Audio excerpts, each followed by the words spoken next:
अब देखो कैसे तुम्हारे प्राण एक ही वार में इस देह का साथ छोड़कर उड़ जाएंगे। मेरी मायावी अग्नि तुम्हारे भोले भाले से इस मुख को जलाकर भस्म कर देगी।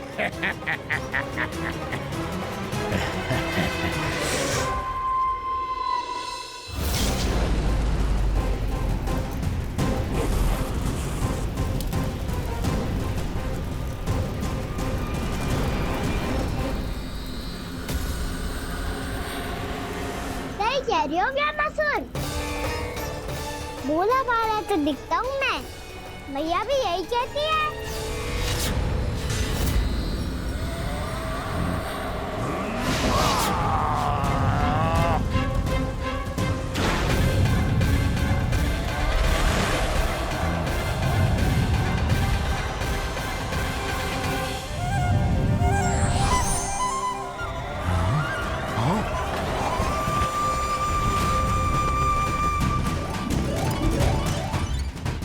आसन को उपहार देने के लिए बहुत बहुत धन्यवाद व्यामासुर। बहुत समय से खड़े खड़े थक गया था मैं।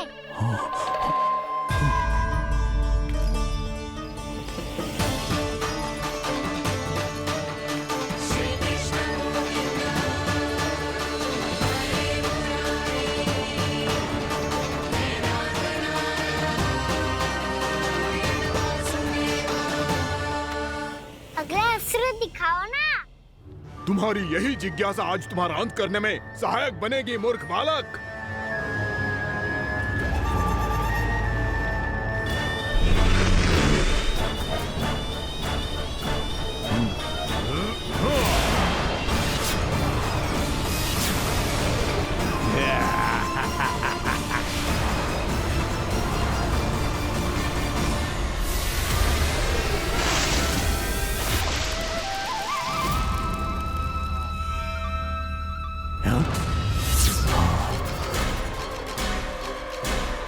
अच्छा, पर प्रक्षालन करना चाहती थे तो पहले क्यों नहीं बताया? मुस्कुराना बंद करो। तुम्हारी ये हंसी मुझे कांटों की तरह चुभ रही है। पर मैया तो कहती है कि मेरी मुस्कुराहट फूलों की तरह है।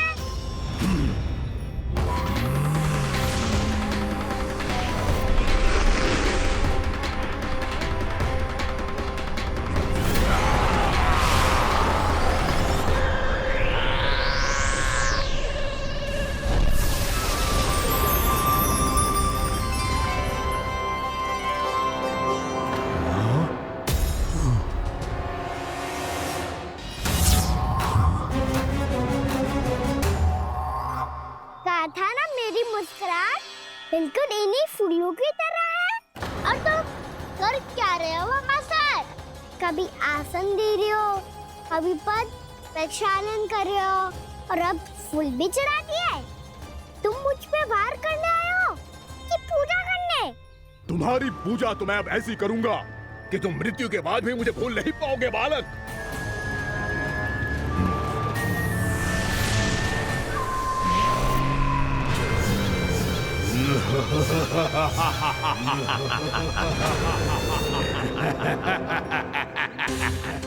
कान्हा, ये चट्टान तो मुझसे हिल ही ना रही।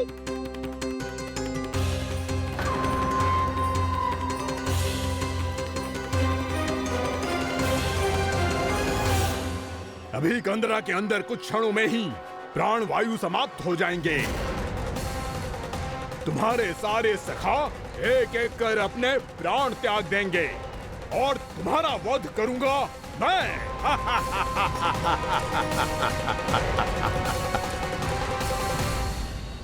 अरे सब जन बच के रहना। छलिया आया हुआ है वृंदावन में। क्या हुआ? अरे छलिया आ गया है। वृंदावन में मायावी छलिया। अरे क्या हुआ? कौन छलिया? मायावी छलिया सबको छलता है वो। हाँ, कुछ भी कर सके है वो। बहुत भयानक। अरे भानु ठहर जरा, क्या हुआ? बहुत भयानक है वो, बच के रहना सब लोग। अरे भेष बदल ले तो है वो। हाँ। क्या हुआ? छलिया है वो। अरे पूरी बात तो बताओ।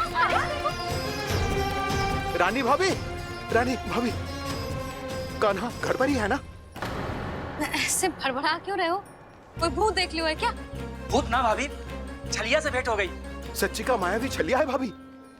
क्या उल्टा सीधा बोले जा रहे हो? ठीक से बताओ। अब बोलो भी। वो काना के पीछे पड़ो है वो। मेरे लल्ला के पीछे? हाँ रानी भाभी, हमारे अचेत होने से पहले हमने उसे ये कहते सुना था कि वो वृंदावन आने वाला है कान्हा से मिलने। हे नारायण, मेरे कान्हा की रक्षा करना। जसोदा जी, मायावी छलिए से बचना बालकों के बस की बात ना है। जीजी, बालक वन में अकेले हैं।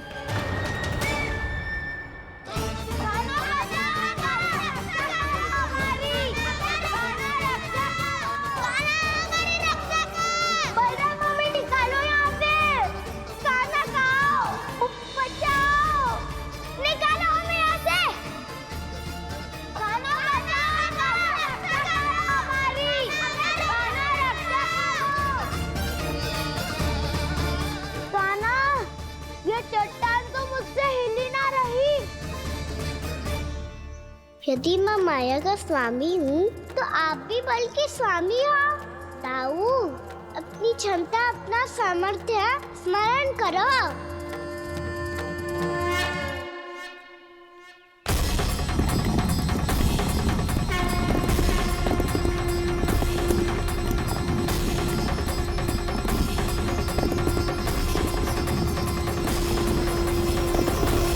इससे पहले कि वो कंदरा का द्वार खोल के तुम्हारे सखाओं को बाहर निकाले, मैं तुम्हारे प्राण ले लूंगा कृष्ण।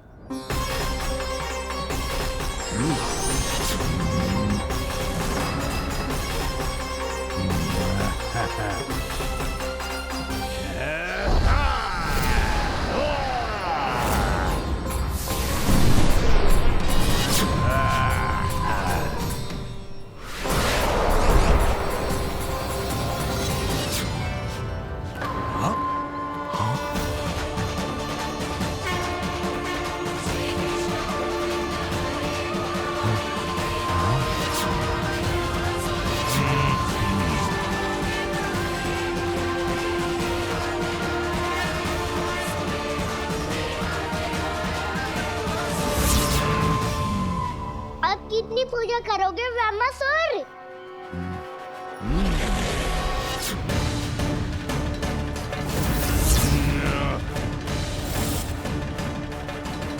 प्रभु तो खेल खिला रहे हैं इससे, और ये खेले जा रहा है विवश होकर, उनकी माया से बाध्य होकर।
जो प्रभु के सामने माया करने आया था, वो स्वयं को ही माया में उलझा हुआ पा रहा है। नारायण नारायण। लो, अब तो तुमने दंडवत प्रणाम भी कर लिया, माया भी कथा भी उपहार में दे दी। तुम चाहते क्या हो ब्रह्मासुर? मेरी शरण में आना है क्या?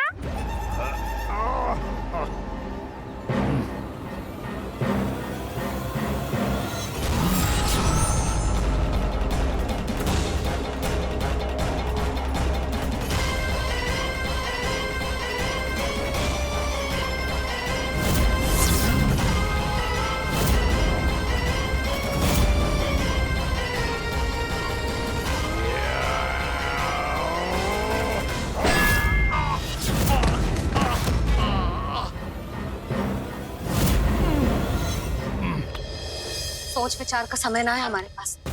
अपने बालकों की रक्षा के लिए इसी क्षण में निकलना होगा। और वो छलिया किसी का भी रूप धारण कर सकते हो। सुलक्षणा तेरा, शांति तेरा या मेरा, किसी का भी रूप धारण करके हमें भ्रमित कर सकते हो। इसीलिए हमें सतर्क रहना होगा। समझ आई? चलो।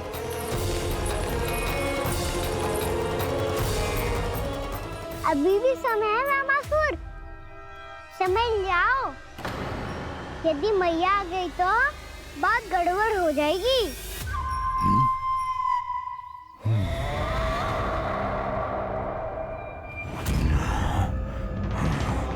मुझसे झूठ का कोई लाभ नहीं होगा। रामासुर, स्मरण करो तुम कौन हो। मायासुर का पुत्र हूँ मैं, अपने स्वामी महाराज कंस का सेवक हूँ, और तुम्हारा हूँ मैं काल।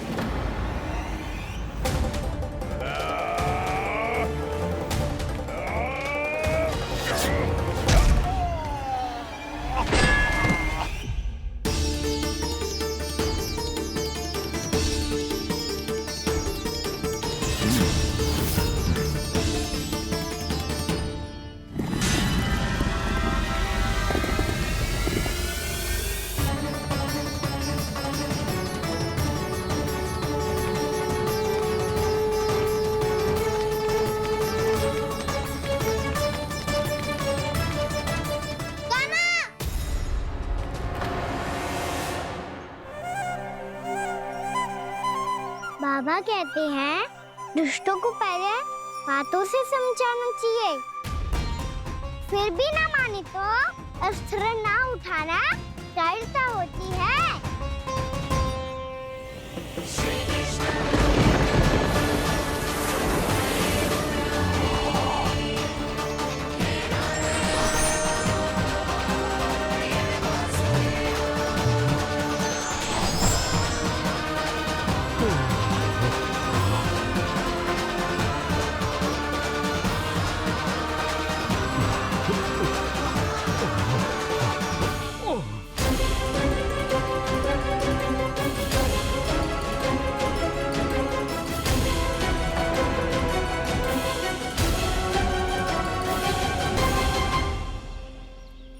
पता था मुझे, अपने बाबा के स्वरूप को हानि नहीं पहुंचाओगे। सही कही तुमने।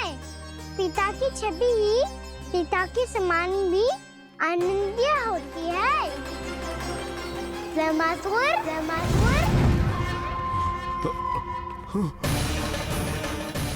ये मैं अपने वास्तविक रूप में कैसे आ गया?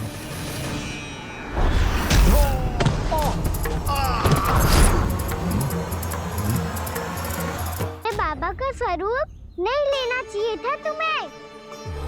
मैया ने सिखाया है भूल को क्षमा किया जा सकता है, पर जानबूझ के किए गए अपराध के लिए दंड ही एकमात्र विकल्प होता है।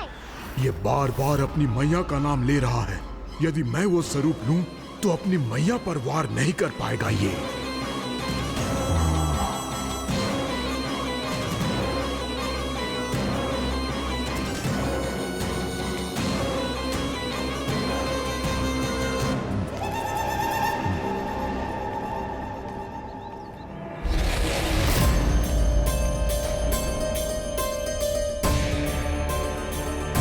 लल्ला,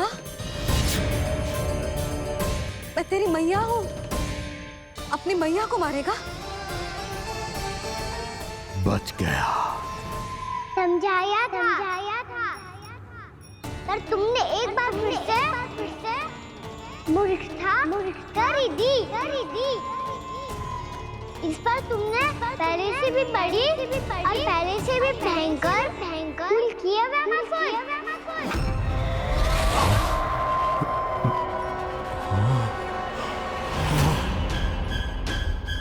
ये क्या हो रहा है मुझे? बार बार मेरा रूप क्यों बदल रहा है?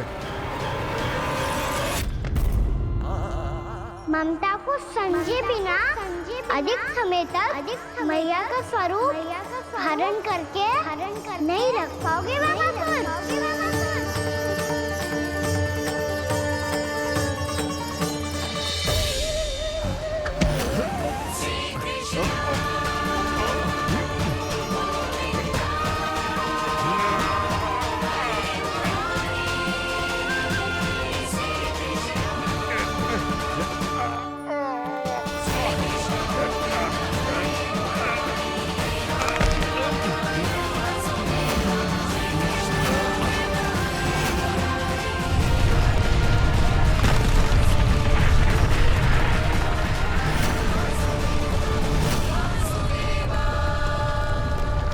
प्रभु के क्रोध से धरती भी कांपने लगी है।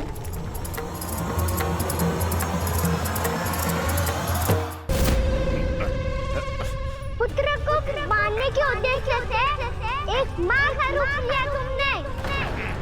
ये ममता का और मेरी मैया का घोर अपमान है रामासुर।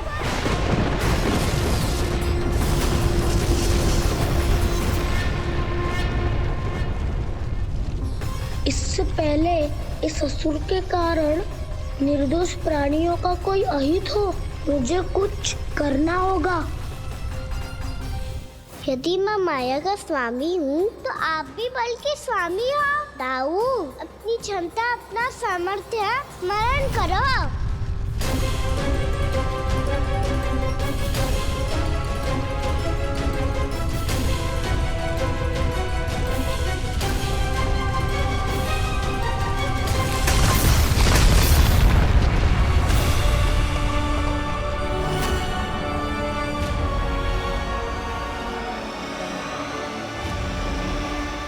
अद्भुत बल दाऊ, अद्भुत।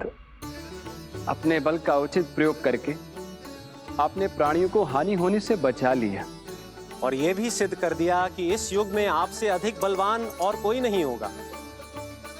आज से आप बलदेव के नाम से भी जाने जाएंगे। आज से आप बलदेव के नाम से भी जाने जाएंगे। आपके चरणों का ये चिन्ह युगों युगों तक आपके बल की कथा कहता रहेगा। बलराम का चरण चिन्ह।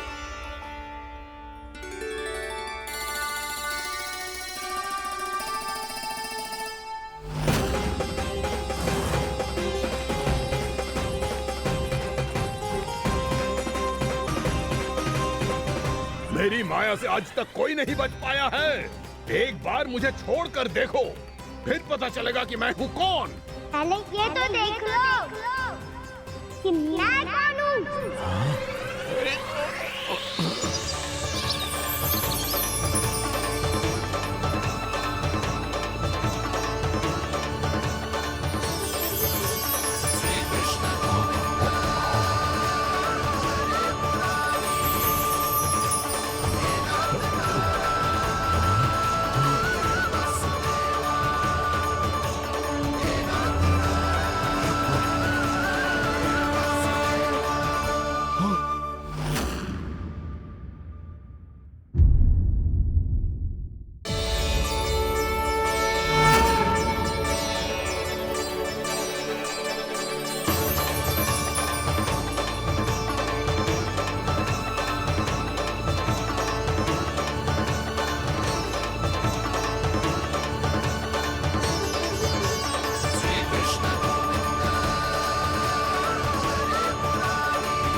कुछ स्मरण आया वामासुर?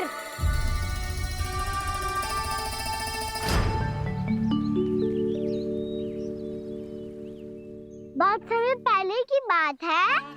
बहुत बड़े भूमाकर राज करते थे तुम्हें मान राजा भीमम के नाम से जाना जाता था। सब कुछ था तुम्हारे पास, पर शांति नहीं थी।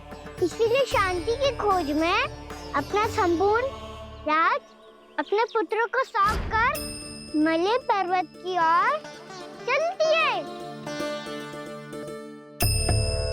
अनेक वर्षों की तपस्या के बाद तुम्हारे तप की कीर्ति चारों ओर फैलने लगी और फिर सच्चे तपस्वी के रूप में तुम्हारी ख्याति से प्रभावित होकर महर्षि उलट तुमसे भेंट करने आए। राजा भीमरथ, आपने ईश्वर की प्राप्ति के लिए सब कुछ छोड़ दिया, पर अपना अभिमान नहीं छोड़ पाए। इसीलिए मेरे आगमन पर सम्मान के साथ खड़ा होना तो दूर, मेरा अभिवादन भी नहीं किया। अभिमान तपस्वी का गुण नहीं होता है राजन, अभिमान राक्षसी गुण है। इसलिए मैं आपको श्राप देता हूं कि आप अगले जन्म में एक राक्षस के रूप में जन्म लेंगे, एक राक्षस के रूप में जन्म लेंगे। मुझे क्षमा कर दीजिए महर्षि, मैंने जानबूझकर आपका अपमान नहीं किया है।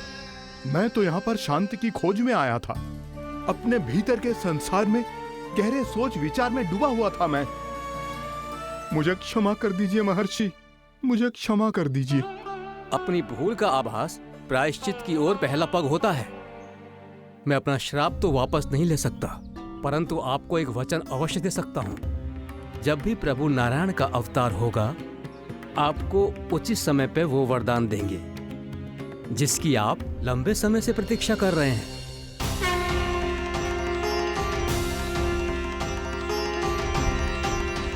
प्रभु, आपने मेरी आंखें खोल दी। अब मुझे पता चल गया है कि आप कौन हैं और मैं कौन हूं। इसलिए आप मुझ पर कृपा करके अपने चरणों में स्थान दे दीजिए। मुझे वो शांति प्रदान कीजिए जिसकी खोज में मैं वर्षों से भटक रहा हूँ। शांति तो मोक्ष में ही है, इसीलिए मैं तुम्हें मोक्ष का वरदान देता हूँ।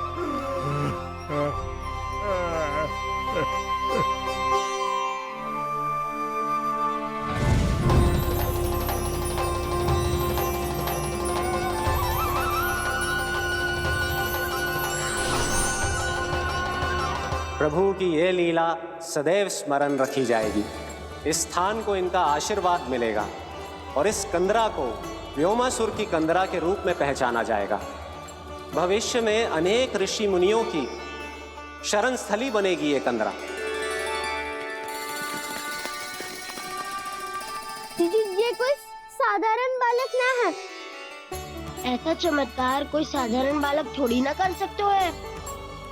तुम सत्य कह रहे थे बलराम, कान्हा सच्ची में भगवान ही है।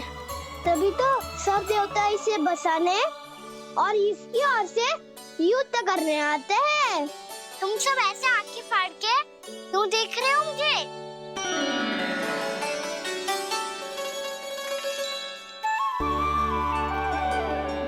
बलराम, तुम बलवान हो और कान्हा भगवान है।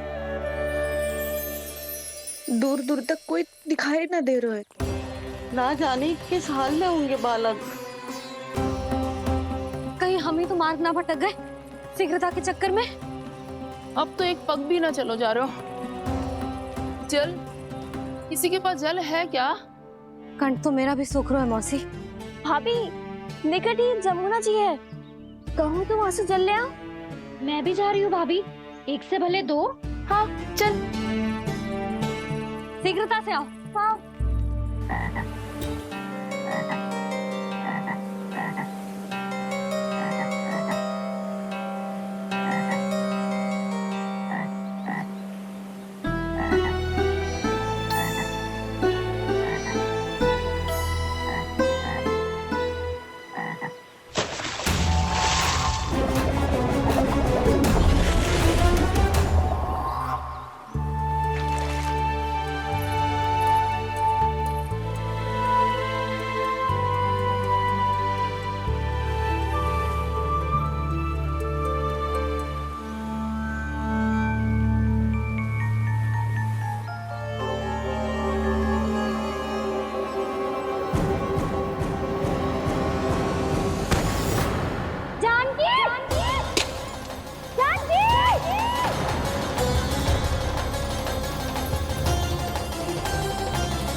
जानकी, जानकी,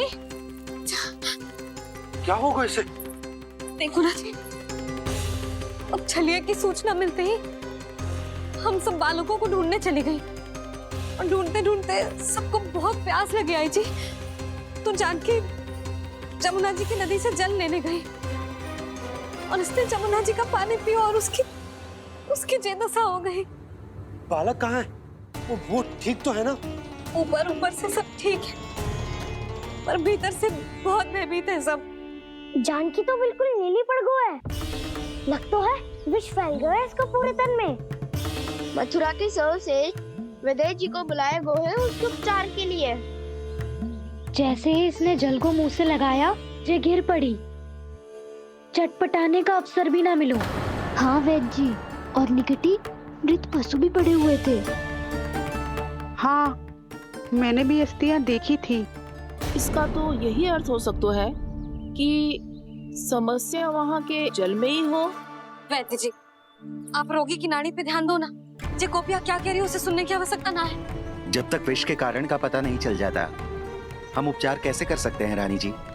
जी, वो निकट ही यमुना जी में एक विशेष क्षेत्र है। ये सब उसी के जल की बात कर रहे हैं। तब तो ऐसा भी हो सकता है कि किसी विषैले सर्प के काटने का प्रभाव हो।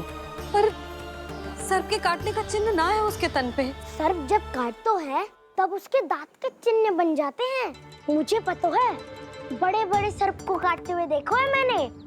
एक दिन अब बस कर उज्जवल, ये बड़ी बड़ी हाँकने का समय ना है। पर यदि सर्प ने ना काटा है, फिर जानकी की ये दशा किसने की? अवश्य किसी राक्षस ने की होगी। नाना, कोई विषैला पशु भी तो हो सकता है। यह अवश्य किसी महाविषैले सर्प के विष से हुआ है।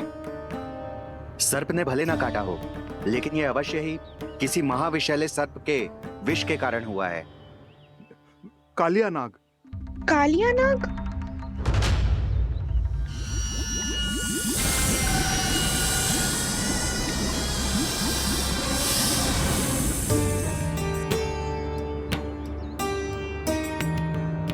संकेतों से तो ऐसा लगता है कि जानकी ने कालिया नाग के क्षेत्र के विशाल जल पी लियो है। कालिया नाग एक लोक श्रुति है, कल्पना में गढ़ी हुई एक कथा, और कछु ना है। हमें जाके पता लगाना पड़ेगा। पर हमें वहां जाने से मना किया है ना बड़ों ने।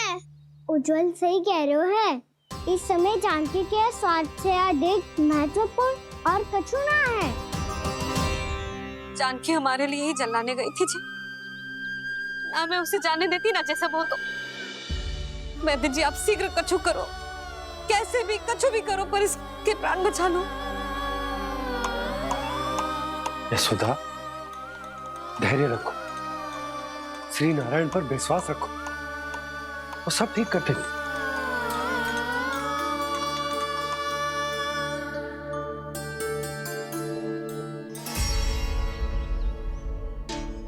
विष की काट की मेरे पास जितनी जड़ी बूटी थी, मैंने सब अर्क बना के पिला दी, पर इसकी दशा में अभी तक कोई सुधार नहीं दिख रहा है। यह अंतिम जड़ी बूटी है। अगर इससे भी चमत्कार नहीं हुआ, तो फिर जो नारायण की इच्छा।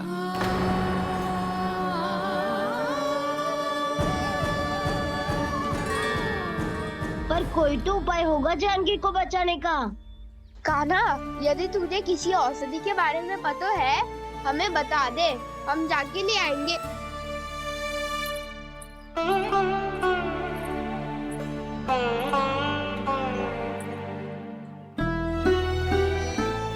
हे नारायण, हे प्रभु, मेरी जानकी के प्राण बचा ले प्रभु। क्या तो मैं अपने आप को कभी क्षमा न कर पाऊंगी। ये सारी मेरे ही कारण बनाई थी। उसकी रक्षा करो प्रभु, मेरी पुकार सुनो। कान्हा, तूने हमें बकासुर से बचाया था ना? और बकासुर से भी तो, और छलिया से भी तो तूने ही बचाया था ना हमें। क्या ऐसा कोई उपाय ना है जानकी को बचाने का? धनवंतरी,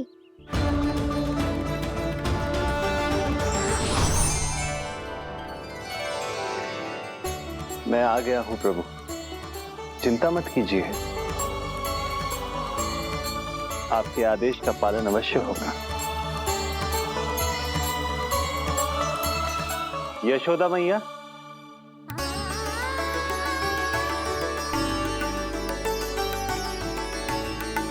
मैया आपको कोई पुकार रहा है।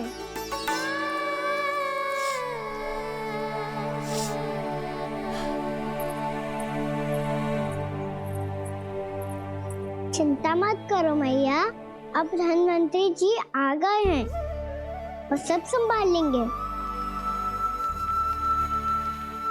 धनवंतरी जी कौन है? जिन्होंने संसार का आयुर्वेद दिया, आरोग्य के देवता, वे श्री नारायण के अवतार।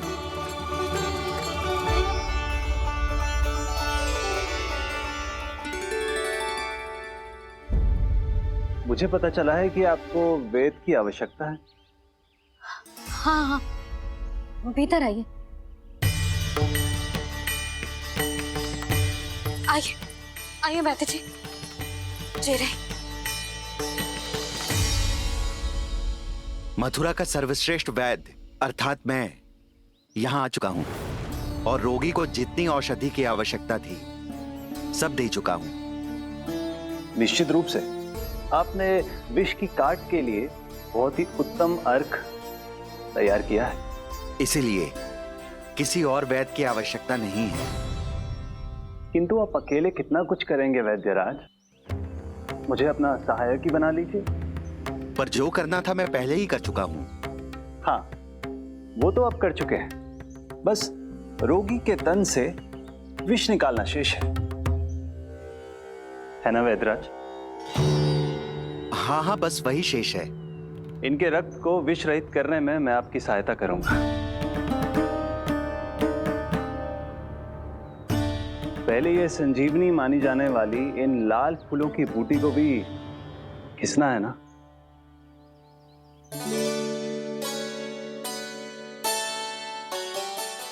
हाँ हाँ, तुम सही कह रहे हो, इसे अच्छे से घिसो।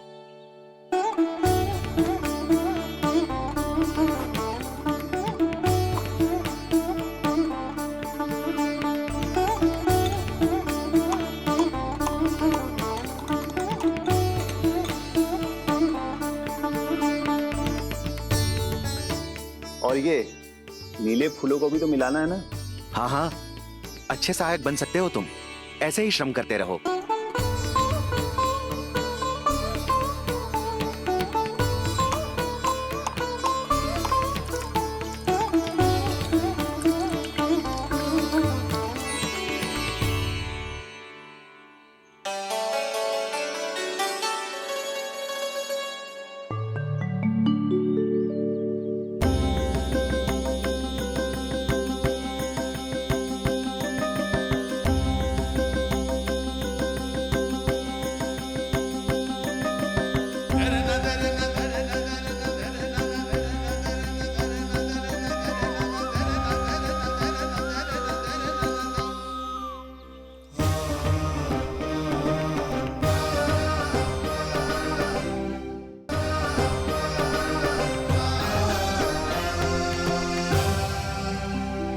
जानकी स्वस्थ हो जाएगी ना धनवंतरी जी?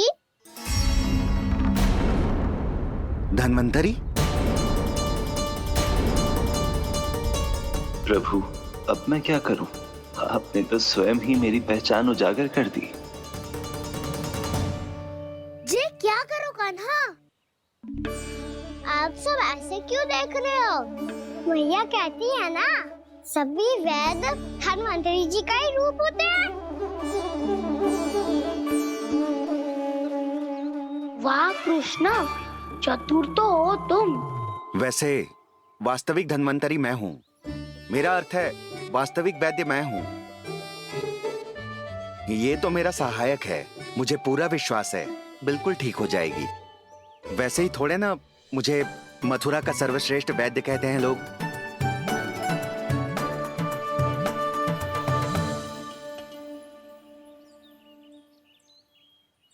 जसोदा भाभी, जसोदा जी, जानकी को चेतना आ गई। जानकी, जानकी, जानकी, तू ठीक है ना? क्षमा करना भाभी, मैं आपके लिए जल ना ला पाई, बस बहुत भूख लगी है। मैं अभी कछु लाती हूँ। जानकी माखन खाओगी?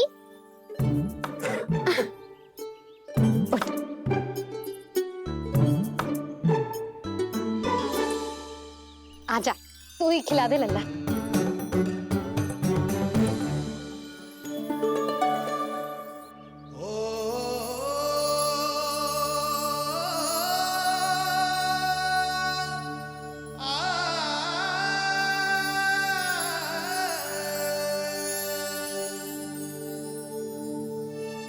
तुम सब मेरे लल्ला को माखन चोर कहती हो ना?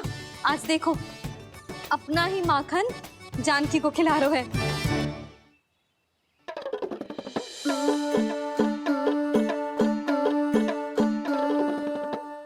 और विश्राम कर लो। सदैव तुम हम सबकी सेवा करती हो, आज मैं तुम्हारी सेवा करूंगा। जानकी की जिज्ञासा तब हुई जब जय यशोदा काकी की सेवा कर रही थी, और अब देखो स्वयं भगवान ही इसकी सेवा कर रहे हैं। जानते हो इससे क्या सिद्ध होता है? जो भी यशोदा मैया की पूजा करेगा, अर्थात अपने माता पिता की सेवा करेगा, उनके साथ सम्मान से व्यवहार करेगा, ईश्वर स्वयं उसका ध्यान रखेंगे। कभी धन्वंतरी के रूप में तो कभी स्वयं कान्हा के रूप में। भक्त और भगवान का देखो कैसा ये अनुराग, स्वयं करे सेवा प्रभु, अद्भुत गोपी का भाग्य।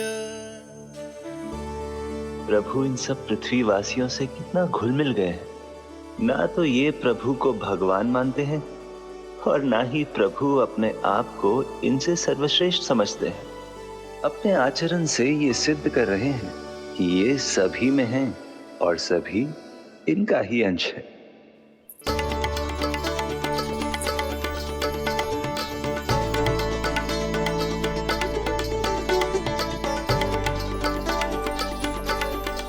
प्रभु, अब मुझे जाने की आज्ञा दीजिए।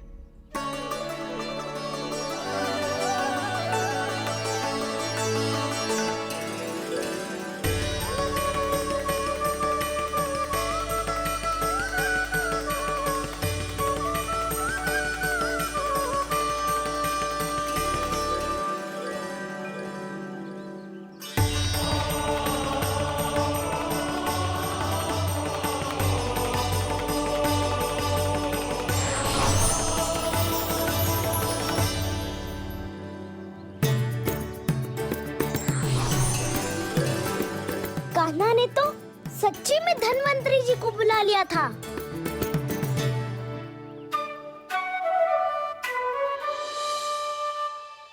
जब से कान्हा का जन्म हुआ है ना, मैं तब से देख रही हूँ, तब से हम पे कोई भी संकट आती है ना, तो अचानक से कोई अपरिचित हमारी सहायता करने आ जाता है, और जाते समय कान्हा की आज्ञा लेके जाते है, और कभी कभी तो इसे प्रभु बोल के जाते है। बाबा संभालो।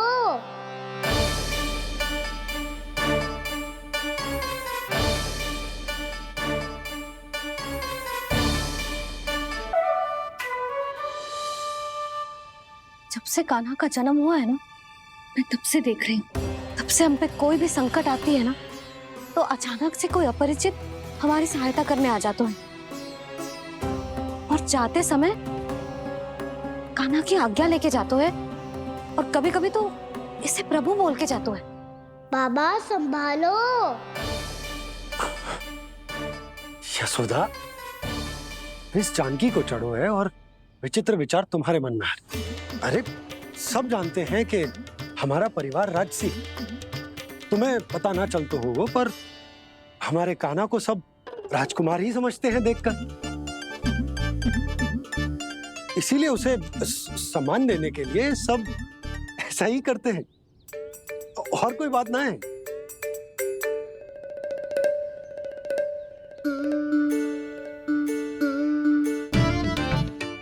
अब जे मेरे लल्ला को ऐसे क्यों घूर रहे हैं? बुरी दृष्टि लगाएंगे क्या? वैद्यराज जी,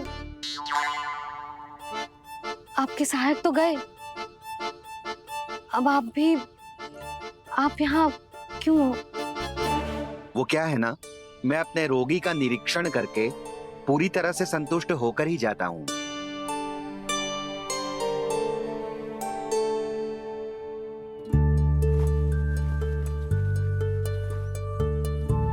हाँ, संकेत तो अच्छे हैं। कल सुबह तक बिल्कुल ठीक हो जाएगी। धन्यवाद वैद्य जी।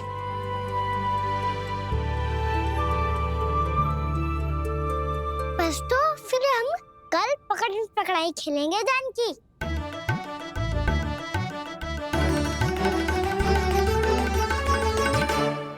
भानु, बंसी, जाकर उस क्षेत्र के चारों ओर बाड़ बनवा दो और वहां सूचना पट्ट भी लगा देना, ताकि जानकी के साथ जो हुआ है वो किसी और के साथ ना हो। शीघ्र जाओ। जी ठीक है।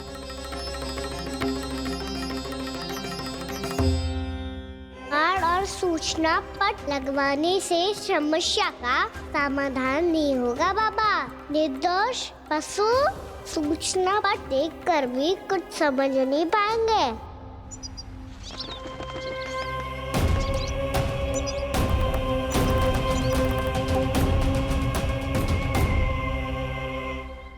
तो तुम्हारे कहने का अर्थ यह है कि व्योमासुर मारा जा चुका है और वो बालक अब भी जीवित है। हाँ महाराज, मैंने गोप बालकों को कहते सुना था कि कृष्ण ने छलिया को मोक्ष दे दिया है, पर वृंदावन सुरक्षित नहीं है महाराज। वो एक बहुत बड़ी समस्या से जूझ रहे हैं। कैसी समस्या? गांव के निकट क्षेत्र में किसी विषैले सर्प का निवास है। उसके विष का प्रभाव इतना भयानक है महाराज, जैसे विष ना हो, स्वयं हलाहल हो। मेरी कोई भी औषधि रोगी का उपचार नहीं कर पा रही थी। निकट के क्षेत्र में कहाँ है वो सर्प? गोप मानते हैं कि वो सर्प गांव के निकट यमुना नदी के जल में रहता है। मुझे तो लगता है महाराज, ये कालिया नाग की कथा कोई किंवदंती या लोक श्रुति नहीं, एक सच्चाई है, एक विशैली सच्चाई।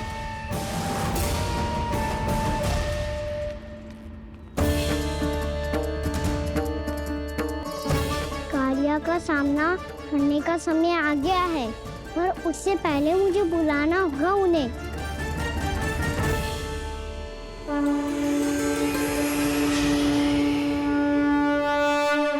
संसार के दारुण भय का नाश करने वाले, सभी कष्टों का हरण करने वाले, विश्व का समस्त ऐश्वर्य प्रदान करने वाले, कमल जैसे लोचन, मुख और चरणों वाले आजानुभुज श्री राम को मैं बार बार नमस्कार करता हूँ।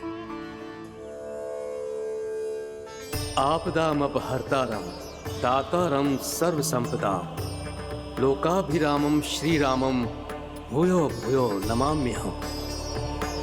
कागभूसोंडी, कागभूसोंडी, कागभूसोंडी। प्रभु क्षमा करें, मुझे जाना होगा।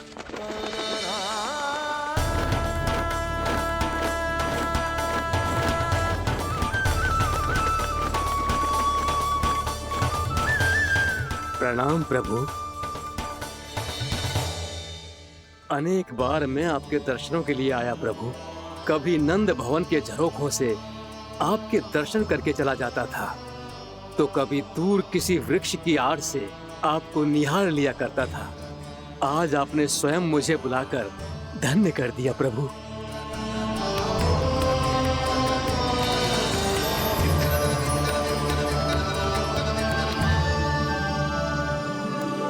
मैंने आपको यहाँ एक विशेष कारण से बुलाया है। आपके श्राप से इस कालिया नाग को मुक्त करने का समय आ गया है। ये तो बहुत ही उत्तम समाचार है प्रभु। इतने वर्ष बीत गए, मुझे आज भी स्मरण है वो दिन जब मैंने उन्हें श्राप दिया था। अपने क्रोध पर नियंत्रण खोकर बहुत बड़ी भूल कर दी थी मैंने प्रभु। बीती हुई घटनाओं पर दुखी होके कोई लाभ नहीं है। हमें भविष्य की ओर देखना होगा।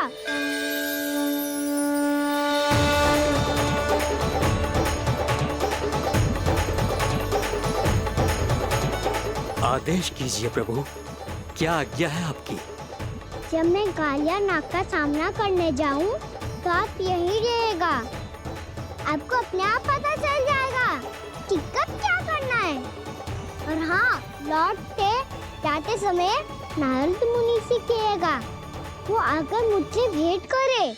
अवश्य प्रभु, प्रणाम। क्या इसने सच्ची में देवर्षि नारद को बुलाया है? नारायण नारायण, आपको संदेश भेजने की आवश्यकता नहीं थी। आप स्मरण करते और मैं चला आता। तुम्हारा कल्याण हो नारद।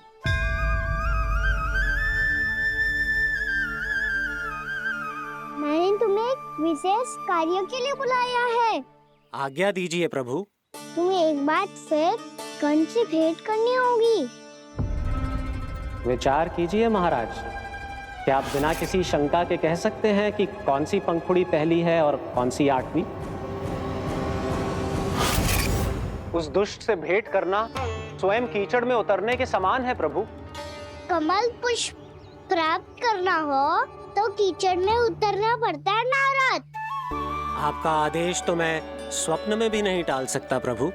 कंस कालिया नाग के बारे में जान गया है, पर वो उसका सामना करने का साहस नहीं कर पाएगा।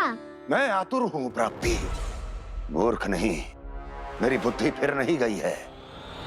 मैं स्वयं उस कालिया जैसे महाविषैले सर्प के सामने खड़ा हो जाऊं और अपने ही काल को आमंत्रित कर लूं। तो फिर अपने लाभ के लिए उसका प्रयोग करने का कोई और उपाय सोचिए स्वामी। कुछ ऐसा कीजिए कि यमुना नदी का पूरा जल विषैला हो जाए और वृंदावन वासी उसका उपयोग करे, और आपका काल कहलाने वाला वो बालक स्वयं काल के गाल में चला जाए। उत्तम उत्तम सुझाव है प्राप्ति। अब मुझे उस कालिया तक पहुंचने का मार्ग ढूंढना होगा। उसको विवश करने का कोई उपाय ढूंढना होगा, क्योंकि व्यक्तिगत रूप से उससे भेंट करना असंभव है। असंभव। आप सही कह रहे हैं प्रभु। कंस में उतना सामर्थ्य नहीं कि वो कालिया नाग का सामना स्वयं कर सके। वैसे तो कालिया गरुड़ देव का भी सम्मान नहीं करता, तो फिर वो कंस का सम्मान क्यों करेगा भला? नहीं करेगा, पर कंस तुम्हारा सम्मान अवश्य करेगा नारद। तुम्हारी बातें भी सुनेगा और मानेगा भी। ये मेरी योजना का बहुत ही महत्वपूर्ण भाग है। तुम कंस के पास जाओ और कहो कि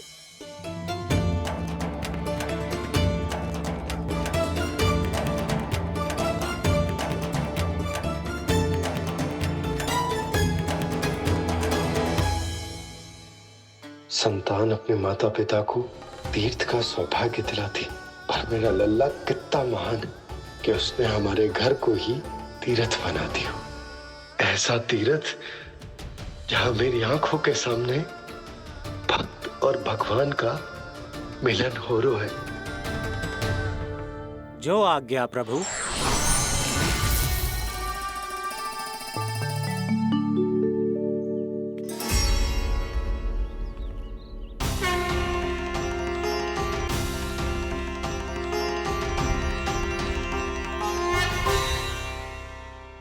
बाबा। कान्हा, ये सब क्या चल रहा है? पहले काक भुसुंडी जी और फिर जी नारद जी। क्या योजना बना रहे हो तुम?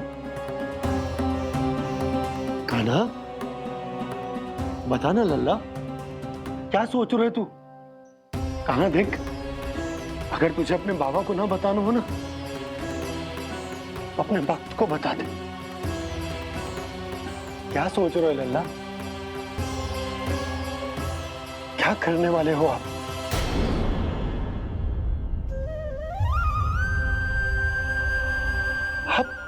आप इतने दुखी क्यों हो? कान्हा, कान्हा, क्या होगा? क्योंकि मुझे आभास हो गया है बाबा, समय आने वाला है। कौन सा समय आने वाला है लल्ला? शीघ्र ही सब कुछ बदलने वाला है। भैया को मेरा सत्य पता चल जाएगा बाबा।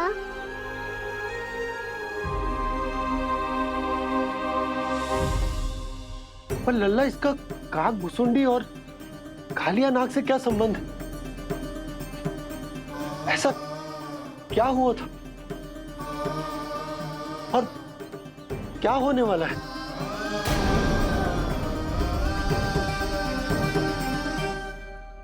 जो होने वाला है बाबा, उसका संबंध उससे है जो सैकड़ों वर्ष पहले हुआ था। महर्षि भृगु के एक वंशज थे वेद शिरोमणि, जो विंध्याचल की पहाड़ियों में साधना कर रहे थे। तभी वहाँ अश्वशिरा नाम के एक दूसरे मुनि आमंत्रण के बिना ही आ गए। कितना सुंदर और शांतिपूर्ण आश्रम है। यहाँ प्रभु की साधना करने में बहुत आनंद आएगा। शीघ्र ही अश्वशिरा मुनि उपस्थिति के कारण होने वाले व्यवधान से बाध्य होकर वेद शिरोमणि ने अपनी आंखें खोली। कौन हो तुम और यहाँ क्या कर रहे हो? आपके आश्रम में बहुत शांति है मुनिवर। साधना करने के लिए बहुत ही उत्तम स्थान है ये। मैं चाहता हूँ कि मैं भी यहाँ। आप यहाँ साधना करना चाहते हैं, लेकिन इतना भी नहीं जानते कि किसी के आश्रम में प्रवेश करने से पहले उसकी आज्ञा लेनी चाहिए। आप ये भी नहीं जानते कि यदि कोई यज्ञ कर रहा हो तो बिना अनुमति के वहाँ प्रवेश करने से उसकी यज्ञ साधना भंग हो सकती है। आप क्या साधना करेंगे मुनि? आप तो साधना के योग्य ही नहीं हैं। इतना अपमान! एक मुनि के मुख से इतने कड़वे शब्द शोभा नहीं देते। मैं तुम्हें श्राप देता हूँ, जितनी विषैली तुम्हारी जिह्वा है उतने ही विषैले सर्प बन जाओ तुम। और ऐसा सर्प जो सांस भी ले तो निकट का वातावरण दूषित हो जाए। तुम्हारे इस दुस्साहस के लिए मैं तुम्हें श्राप देता हूँ कि तुम अभी इसी क्षण कौवा बन जाओ, और ऐसा कौवा जो कांव कांव करके अनर्गल प्रलाप करता रहे।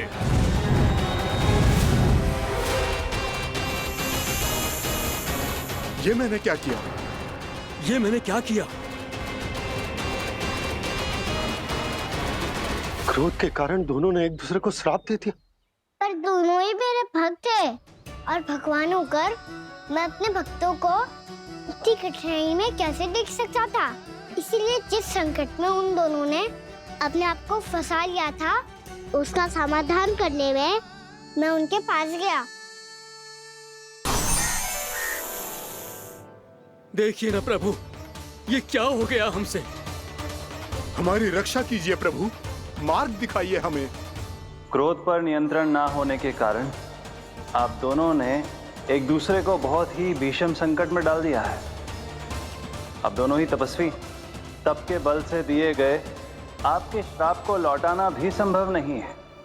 प्रभु कोई तो उपाय होगा, हम आपके शरण में हैं प्रभु। अपराध तो हमसे हुआ है प्रभु, पर अब आपसे ही आशा है।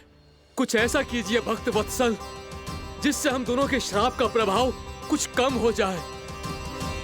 आप दोनों ही मेरे भक्त हैं, इसलिए आपकी पीड़ा का निवारण करने का एक उपाय है मेरे पास।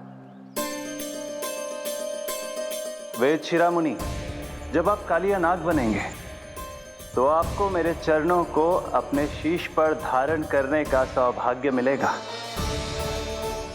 और अश्व शिरोमणि, आप काग योनि होने के बाद भी आप श्रेष्ठतम ज्ञान और सर्वाधिक यौगिक सिद्धियों के स्वामी होंगे और प्रवचन दिया करेंगे। इसके बाद अश्वशिरा मुनि काक भुसुंडी बन गए, जिन्होंने आगे चलकर स्वयं गरुड़ देव को रामायण सुनाई।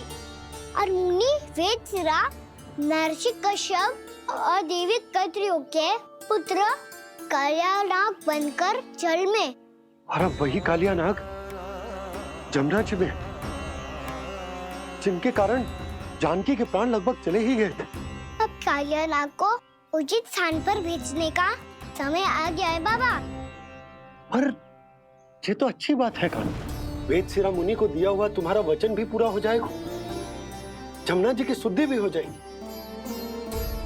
इस सब के बाद भी तुम दुखी क्यों हो? क्योंकि इसके बाद मैया के सामने मेरा रहस्य खुल जाएगा बाबा। उन्हें पता चल जाएगा कि उनका बालक कोई साधारण बालक ना है। भविष्य में जो होने वाला है उसे सबके सामने घटने से रोकना मेरे लिए भी संभव ना होगा। मैया को सब पता चल जाएगा। क्या पता चल जाएगा रे मुझे?